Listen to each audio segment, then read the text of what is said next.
Hoy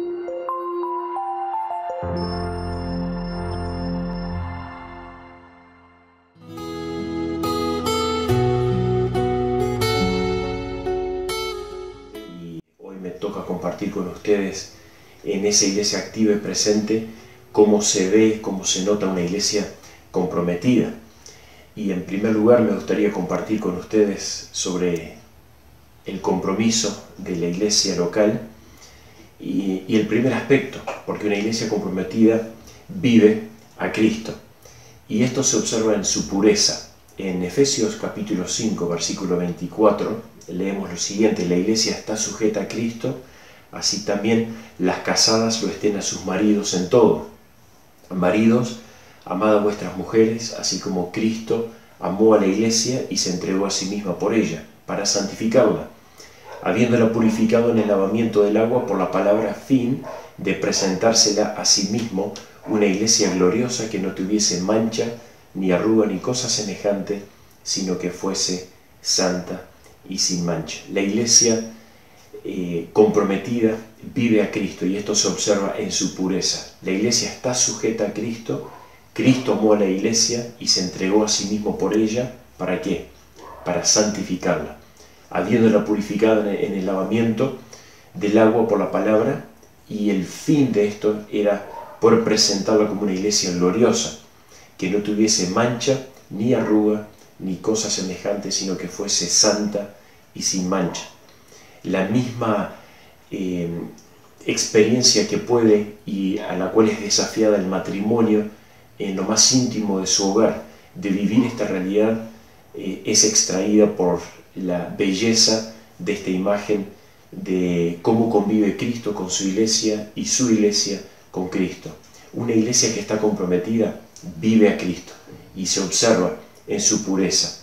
A la luz de ese estado posterior, como leíamos, las bodas del Cordero, ese encuentro fantástico que habremos de tener con nuestro Señor, y basados en el costo anterior, que fue la cruz que nos redimió a cada uno de nosotros, hoy somos desafiados a vivir en esa pureza.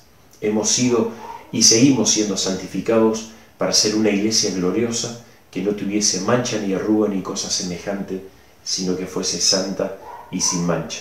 La iglesia hacia afuera es un pueblo singular en un mundo plural. Estamos rodeados de un sistema pluralista que acepta varios puntos de vista de Dios, o incluso múltiples dioses. La iglesia se erige sosteniendo que las escrituras reconocen a un solo Dios, ese conocido pasaje allí en Deuteronomio capítulo 6. Y esto hace a la iglesia singular y peculiar a la vez, y también un blanco para el enemigo. Pero también la iglesia es un pueblo absolutista en un mundo relativista. Evidentemente esa primer palabra es una palabra que causa mucho rechazo hoy, pero la iglesia de Dios, viviente columna y baluarte de la verdad, se mantiene, como le decía Pablo a Timoteo allí en su primera carta en el capítulo 3. Dios es la fuente de nuestra moralidad, por lo tanto es tan inamovible como lo es Él. El relativismo moral en nuestra sociedad es lo que impera, es la prédica mundial, es lo que se quiere, es lo que conviene para justificar muchas veces las conductas, los deseos y también las decisiones que se toman a nivel mundial. Y el relativismo moral afirma que la moralidad no se basa en ninguna norma absoluta, más bien las verdades éticas dependen de variables como la situación, la cultura, los sentimientos, la conveniencia, etc. Así que la luz, la iglesia, al ser la luz en la sociedad, expone esta oscuridad, por ser luminaria en las tinieblas, revelando la pureza de Cristo y la corrupción que hay en este mundo. Por eso es tan importante que podamos vivir comprometidos a vivir a Cristo, al ser puros en nuestra vida. Pero también la iglesia hacia adentro enfrenta desafíos con respecto a esta pureza y es desafiada por ella, porque tan seria fue la pureza y la santidad en la iglesia en un principio, que allí Lucas deja registrado por inspiración divina en Hechos de los Apóstoles, el capítulo 5, uno de los casos más rimbombantes en la primera iglesia, que fue el caso de Ananías y Zafira, y allí lo pueden consultar, leer, pero es un tremendo pasaje donde el temor de Dios fue infundido en el pueblo, y el respeto del pueblo por esa reverencia a la santidad de Dios fue muy bien valorada y aceptada, y también lo tomaron como un desafío para la misión que ellos tenían por delante. Miren, hermanos, dice el autor allí en los Hebreos en el capítulo 12, no sea que alguno deje de alcanzar la gracia de Dios, que brotando alguna raíz de amargura os estorbe, y por ella muchos sean contaminados. Para Dios, la pureza en la iglesia local es importante, está en su corazón. Los efectos de un pecado no resuelto, nos dice este pasaje, y especialmente cuando hay un conflicto entre personas, se puede esparcir a otros. Por lo tanto, una iglesia comprometida vive a Cristo y se observa en su pureza, pero también en su propósito. La gran comisión de ir y hacer discípulos a todas las naciones, bautizándoles en el nombre del Padre, del Hijo y del Espíritu Santo, enseñándoles que guarden todas las cosas que os he mandado, decía Jesús, es la meta, es el objetivo de la iglesia local. El ADN de una iglesia comprometida que vive a Cristo en pureza y lleva adelante este propósito para ella, está motivada y movilizada a implementar e inspirar intencionalmente el evangelismo y el discipulado. La primera iglesia palpitó con gran intensidad y entusiasmo el evangelismo y el discipulado, aún en medio de persecución, grandes escaseces y limitaciones. Y observamos en Hechos de los Apóstoles un escenario fantástico, cómo se va desarrollando el evangelismo y el discipulado. Es toda otra charla, una serie de charlas con respecto a este tema tan importante que hace a la vida local. Y hay 4 vocablos que siempre me han gustado, que saltan a la vista cuando uno lee los primeros 8 o 9 capítulos, especialmente allí de Hechos de los Apóstoles. Esos vocablos son añadir, multiplicar, crecer y edificar. Por ejemplo, en Hechos capítulo 2, los que recibieron su palabra fueron bautizados y se añadieron, versículo 41, aquel día como 3.000 personas.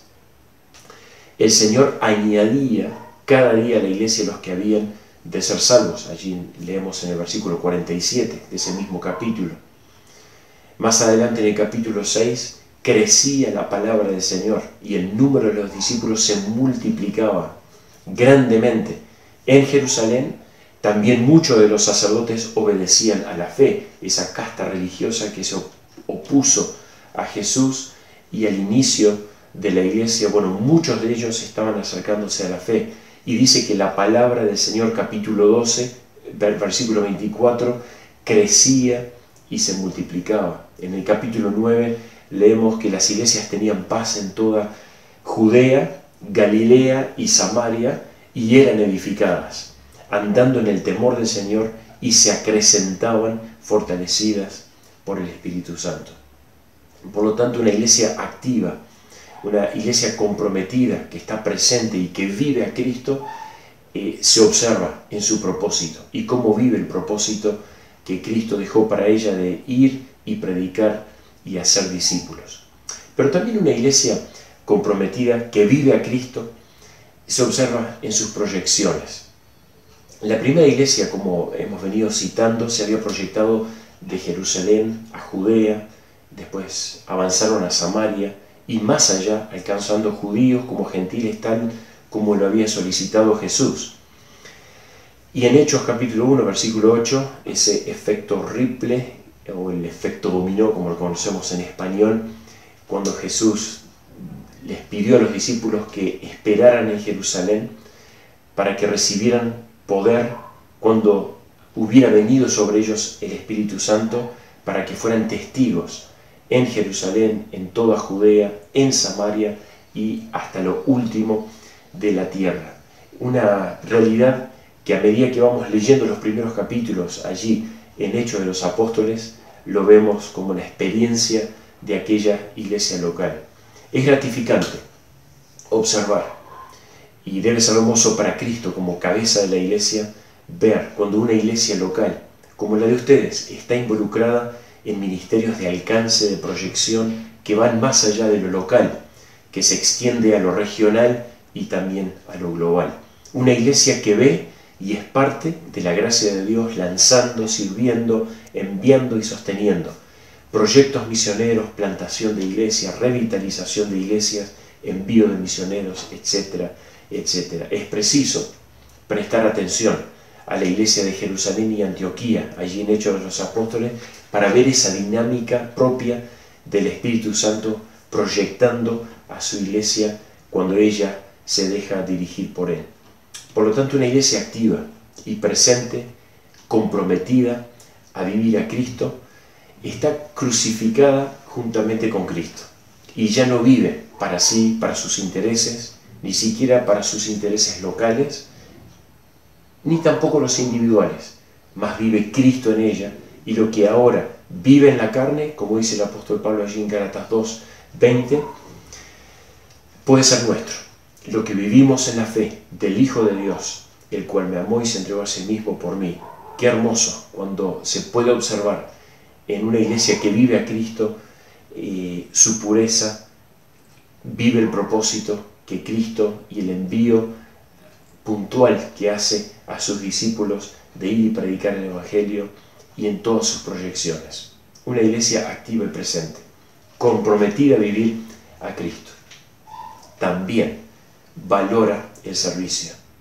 Así como Cristo dijo que no vino para ser servido, sino para servir, nosotros, su pueblo, nos identificamos con Él sirviendo. Servir es una decisión, y como toda decisión implica determinación, que se establece, crece y fortalece con disposición. Quien quiera servirme, dijo Jesús, debe seguirme, y donde yo esté, allí también estará mi siervo. Esto lo dice en Juan capítulo 12, versículo 26. A quien me sirva, mi Padre lo honrará. La pasión por servir a Dios y el prójimo es una actitud que se construye a diario, es algo personal, pero también algo colectivo como iglesia. Una iglesia comprometida valora el servicio. Y hay un texto allí en Romanos 12, versículo 11, donde observo tres cosas muy bonitas que deberían ser vistas en una iglesia local y obviamente también en la vida individual de cada creyente. Romanos 12:11. Nunca dejen de ser diligentes. Y estoy leyendo en la nueva versión internacional. Nunca dejen de ser diligentes. Parece nunca dejen, la versión 60 nos dice no perezosos. Nunca dejen de ser diligentes, antes bien sirvan al Señor con el fervor que da el Espíritu. Y una iglesia comprometida valora el servicio, y vamos a ir viendo estas tres cosas importantes que podemos destacar de este texto. Una iglesia comprometida valora el servicio y se va a observar en su pasión. Allí dice el texto, sirvan al Señor con el fervor que da el Espíritu. La pasión por servir a Dios y al prójimo va más allá de arrebatos aislados y de buenas intenciones. La pasión por servir a Dios y al prójimo destierra toda intención humanista y horizontal. ¿Qué quiero decir con humanista? Bueno, sabemos que el humanismo es el sistema de creencias que está centrado en el principio de que las necesidades de la sensibilidad y la inteligencia humana pueden satisfacerse sin tener en cuenta o tomar en cuenta, inclusive sin aceptar la existencia de Dios y la intervención de Dios. Cuando nuestro servicio está centrado en el hombre, desplazando a Dios y cualquier intervención que pudiera o quisiera hacer Él, lo tendríamos que llamar una pasión humanista, como cualquier persona que no conoce a Cristo, que tiene un espíritu altruista, podría llegar a ser. La pasión por Dios y al prójimo también decíamos que destierra toda intención horizontal. ¿Y a qué me quiero referir con esto? Bueno, a toda mirada y perspectiva por debajo del sol. Básicamente una mirada lineal, sin trascendencia espiritual y eterna. Cuando servimos a Dios, pensando en esto anterior que he comentado con ustedes, tenemos que tener mucho cuidado cuando servimos a Dios, para examinarnos, como decía el apóstol Pablo, y verificar cuáles son nuestras verdaderas intenciones y cuál es el espíritu que nos motiva a servir a este Dios que adoramos. Cuando servimos a Dios y al prójimo, lo hacemos centrados en su persona, porque somos hechura suya, como dice Efesios capítulo 2, creados en Cristo Jesús, ¿para qué? Para buenas obras, las cuales Dios preparó de antemano para que anduviésemos en ellas, si anduviésemos un modo de vida. Por lo tanto, la pasión por servir a Dios y al prójimo nace de fuente divina, y de allí es donde también se nutre para poder servir y saber servir diligentemente. Fui a la Real Academia Española para buscar la primera definición para pasión. Hay varias, y la primera dice lo siguiente con respecto a pasión: acción de padecer. Cuando leí esta definición, me vino a la mente las palabras de Jesús a sus discípulos: en este mundo tendréis aflicción. Bueno, una iglesia comprometida valora el servicio, y se observa en ella, y se observa en esa pasión que está dispuesta a esforzarse, a esmerarse y a entristecerse por la causa de Cristo. Es una iglesia que valora el servicio y va a tratar de neutralizar la queja, la crítica, y va a buscar alinearse a los propósitos de Dios, poder honrar a Cristo y servirle apasionadamente. Como leíamos en el texto, sirvan al Señor con el fervor que da el Espíritu. La versión 60 dice fervientes. Y se describe a Apolos, natural de Alejandría, como alguien instruido allí en Hechos capítulo 18, alguien instruido en el camino del Señor, que era de espíritu fervoroso. Fervoroso y ferviente es la misma palabra que aparece allí en el griego, en esos dos textos, que para los líquidos hace referencia a algo caliente que hierve, nos hace pensar en ebullición, y para los sólidos hace referencia a algo que brilla. Y tal como Apolos, si seguimos leyendo en este pasaje, a veces necesitaremos que nos suban la temperatura para purificar o para brillar mejor, un pulido para no perder esa pasión del Espíritu para servir al Señor. En un momento determinado, Aquila y Priscila lo corrigen y lo animan. Habían algunos ajustes que él tenía que hacer a esta pasión que él poseía, pero qué lindo porque lo pudieron animar y también pudieron recomendarlo a otros hermanos. Una iglesia comprometida valora el servicio y se observa en su pasión, pero también en su perseverancia. Leíamos allí en Romanos 12, versículo 11, nunca dejen de ser diligentes, antes bien sirvan al Señor con el fervor que da el Espíritu. Nunca dejen de servir y de ser diligentes en el servicio a Dios. La perseverancia. La perseverancia en las pruebas nos habla de cómo podemos sufrir con convicción y confianza a medida que estamos sirviendo a Cristo, poseyendo certeza de que Él está al control. Basta con una observación ligera de los capítulos 4, 5, 6, 7, 8, allí de Hechos de los Apóstoles, donde vamos a ver una iglesia que está sirviendo y sufriendo a la vez, desde adentro, pero también desde afuera. La perseverancia en las pruebas, pero también la perseverancia en la persecución. Vemos a los apóstoles siendo perseguidos, Pedro, Juan, allí en Hechos capítulo 4 y en el capítulo 6. Vemos a la iglesia viendo esta realidad y orando por ellos. Esteban como mártir en el capítulo 7 de Hechos. Pasamos al capítulo 8, allí de Hechos de los Apóstoles, y vemos a la iglesia ya no solo viendo estas acciones puntuales, sino viviendo de forma generalizada la persecución que era llevada a cabo por Saulo. A uno de los padres de la iglesia, como se les ha llamado tradicionalmente, lo estaban por quemar vivo, y cuando quien encendía la fogata se acercó para comenzarla, este hermano le dice: ven aquí y prende el fuego ante mis ojos, porque si hubiese temido este momento, nunca hubiera venido a este lugar habiendo tenido la libertad de escapar de él. Perseverancia en las pruebas, perseverancia en la persecución. Una iglesia comprometida valora el servicio y se observa en esta perseverancia, en la perseverancia en los peligros, como lo relata muy bien el propio apóstol Pablo allí en 2 Corintios, capítulo 11.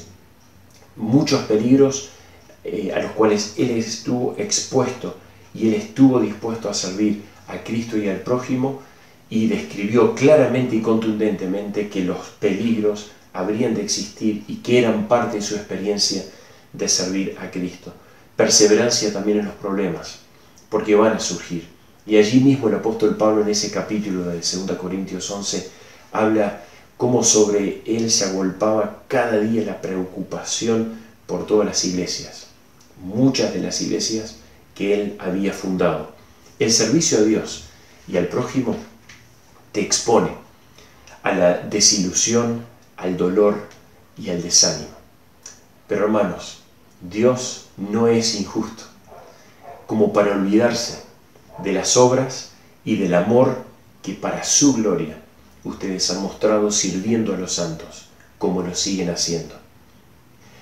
Tenemos la promesa de que el Señor, allí en el Antiguo Testamento, en el Salmo 34, si no me equivoco, libra a sus siervos y no van a ser condenados a aquellos que confían en Él. Una iglesia comprometida valora el servicio y se observa en su perseverancia, pero también en su performance, porque allí el texto de Romanos 12 dice: sirviéndole y nunca dejando de hacerlo diligentemente, siendo diligentes. Es una palabra que proviene del inglés, de mi idioma original, y en español, cuando fui a la Real Academia, me llevé la sorpresa de que existe la definición allí de performance, y es básicamente rendimiento. Y rendimiento es la proporción entre el resultado obtenido y los medios utilizados, o sea, la relación entre ambas. Y bueno, y esto me hacía pensar en la Iglesia de Cristo y lo asombrosa que es. Lo vemos a lo largo de toda su historia y lo hemos podido también disfrutar en nuestras propias iglesias locales. Dios nos ha colocado a la iglesia en una posición especial, Dios ha brindado a la iglesia un poder extraordinario y Dios ha dado a la iglesia un privilegio excepcional. Tú y yo somos siervos del Dios Altísimo, excelso, majestuoso, sublime, perfecto, y Él nos ha otorgado las Escrituras que han sido inspiradas por Él y que son útiles para enseñarnos, para reprendernos, para corregirnos y para instruirnos en justicia, a fin de que, como siervos, dice el apóstol Pablo a Timoteo en su segunda carta, capítulo 3, Dios esté enteramente capacitado para toda buena obra en nuestra vida como siervos.